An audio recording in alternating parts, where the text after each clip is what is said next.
कि अरशद मदनी हो या महमूद मदनी हो या इनका जो संगठन है उसका इस्लाम से कोई ताल्लुक नहीं है। बहुत बड़ी बात ये बहुत बड़ी बात है और कड़वी सच्चाई यही है कि ये इस्लाम से खारिज लोग हैं, जो देवबंदी संगठन के लोग हैं। इस्लाम से इनका कोई ताल्लुक नहीं है।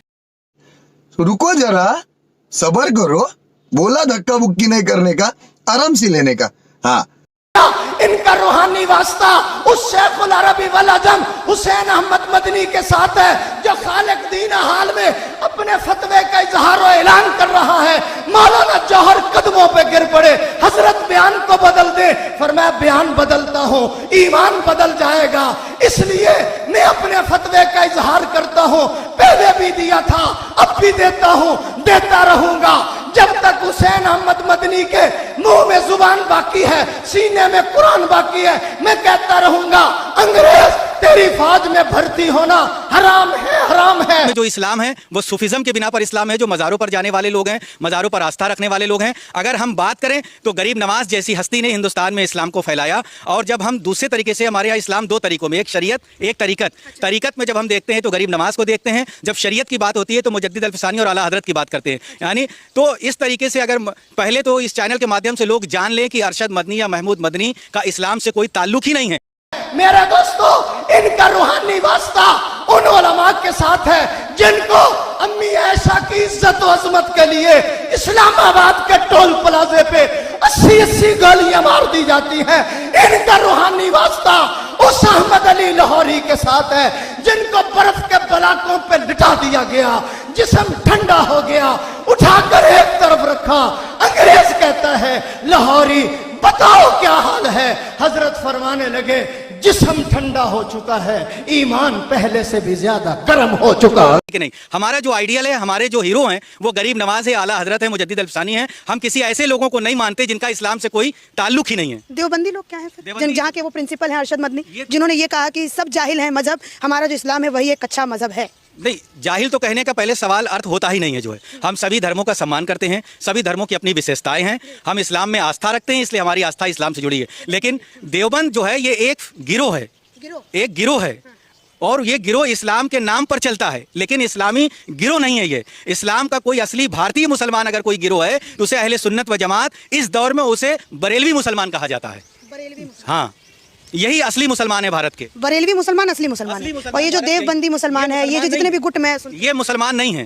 देवबंदी, वहाबी, रावजी, खारजी, बहाई, कादियानी, नदवी, मौदूदी, चकड़ालवी, नेचरी, ये सब मुसलमानों के नाम पर पलते हैं, खाते पीते हैं, लेकिन इनका इस्लाम से कोई ताल्लुक नहीं है। 150 साल पहले आला हजरत ने फतावा लिख करके किताब हुस्सामुल हरमैन ये साबित कर दिया कि इनका इस्लाम से कोई ताल्लुक नहीं है। वो किताब आज भी बाजार में मिलती है, जिसमें 300 से जायद मुफ्तियों ने फतवा दिया था कि ये मुसलमान नहीं है। रुको जरा, सबर करो, बोला धक्का बुक्की नहीं करने का, आराम से लेने का। हाँ, तुम्हारे बड़े बड़े अकाबिर गुरु घंटाल का जब बुरा वक्त आया और जब उनका अंजाम होने लगा, इसी शहर बेंगलोर के अंदर लवाबीन स्ट्रीट के अंदर कमर्शियल के पास 2 आदमी थे, हमारे अकाबिरीन का नाम लेते, तश सामने रहता, उकालदान सामने रहता, अशरफ अली थानवी अख थू, इमदादुल्लाह महाजिर मक्की थूकते, पान को थूकते। 2 जू माने, यानी एक पान को भी थूकते, एक माना ये भी कि इन अकाबिरीन के नाम को लेकर थूकते थे। अल्लाह ने अकल दी, अल्लाह ने समझ दी, अल्लाह की इज्जत और जलालत की कसम, आका से मोहब्बत का जर्रा बराबर हिस्सा तुझे नसीब है। इनके अंजाम को देख, दुनिया ने देख लिया कि जीभ के अंदर मुंह में कीड़े पड़ गए थे। अहमद रजा खां का अंजाम क्या हुआ? क्या हुआ अंजाम हशमत अली का? क्या हुआ अंजाम नगमतुर रूह का? क्या हुआ अंजाम वसाया शरीफ का? क्या हुआ अंजाम आला हजरत के मलफूजात का? कितनी जगह इनको पढ़ा जाता है, कितनी जगह ये किताब जो है ये दाखिले निसाब है, ये किताबें, कोई इनको पूछ कर नहीं देखता, कोई इनका नाम अपने बच्चों को रखने के लिए तैयार नहीं। फतवा आ गया फिर? आप मौलाना साहब बहुत बड़ी बात आप कह रहे हैं। अगर वो दोनों लोगों ने, दोनों मदनियों ने फतवा जारी कर दिया, फिर उनका फतवा, जब वो मुसलमान ही नहीं तो हम पर फतवा कहाँ से लगेगा?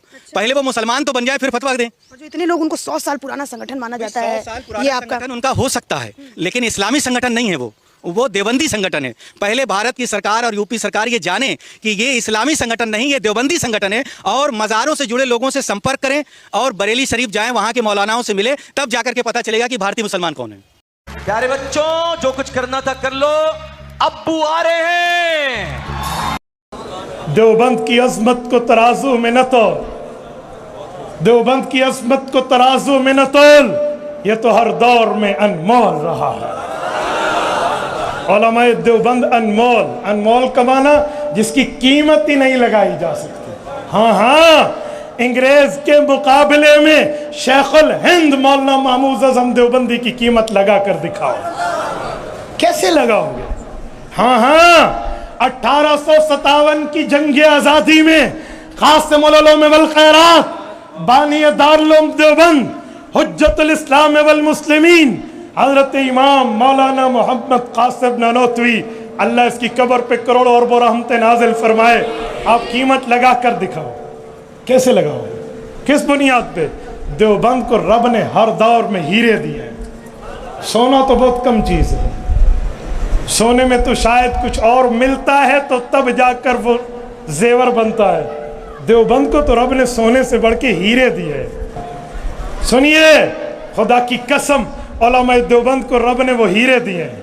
میں ایک جملہ کہا کرتا ہوں، آپ اٹھائیے ہمارے علماء دیوبند کی سوانح، قاسم العلوم والخیرات حضرت نانوتوی اور بانی تبلیغی جماعت مولانا الیاس دہلوی رحمہم اللہ حضرت ابو بکر صدیق کی نسل ہے۔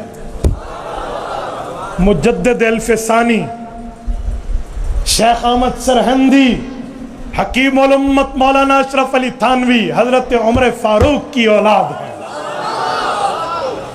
مولانا شبیر احمد عثمانی، مولانا ظفر احمد عثمانی، یہ حضرت عثمان غنی کی اولاد ہے۔